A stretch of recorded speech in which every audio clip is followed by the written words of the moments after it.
I spoke to Aykan Erdemir. He's a policy analyst and former Turkish politician, and I asked him about the timing and how it's being perceived back in Turkey. The visit and the meetings in China came on the heels of President Erdogan's meeting with President Trump on the sidelines of the G20 in Osaka. Comes shortly before U.S.-Turkish relations are about to enter a very stormy period, because within 2 weeks, Turkey is about to receive the S-400 air defense system from Russia, and that could ultimately trigger U.S. sanctions against Turkey.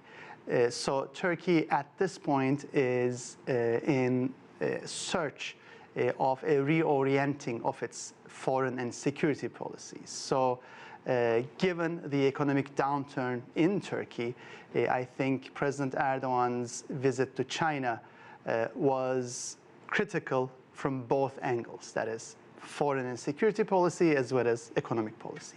Turkey was indeed one of the first countries to sign on to the Belt and Road Initiative, and Xi Jinping surely appreciated that. What have been and what will be the BRI benefits to Turkey?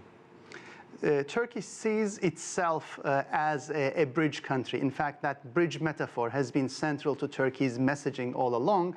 And given the Belt and Road Initiative, Turkey sees itself as basically the linchpin of the middle corridor and hopes that that initiative would also come with substantial investments in Turkey's both transportation and telecommunication infrastructure.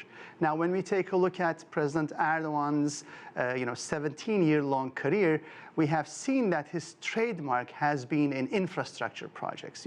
He has done a pretty robust job when it comes to construction projects and failed in other areas. So this initiative could give him yet another boost to build, further additions to the rail system, to bridges, to tunnels. And in fact, we have seen references to all that during his visit in China. So again, Erdogan could see this as an opportunity to boost his dwindling kind of prospects in economics at home.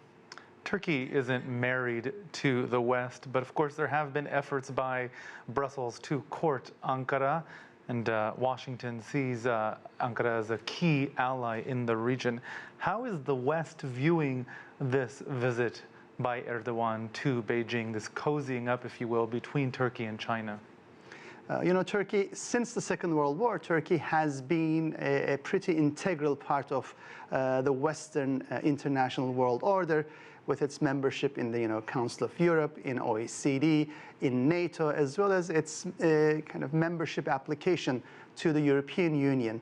But more recently, we have seen an increasing pivot to the East. When it comes to, I think, economic relationship, when it comes to trade relationship, this is quite natural, and this is a repeat of the pattern we also see in many other Western countries.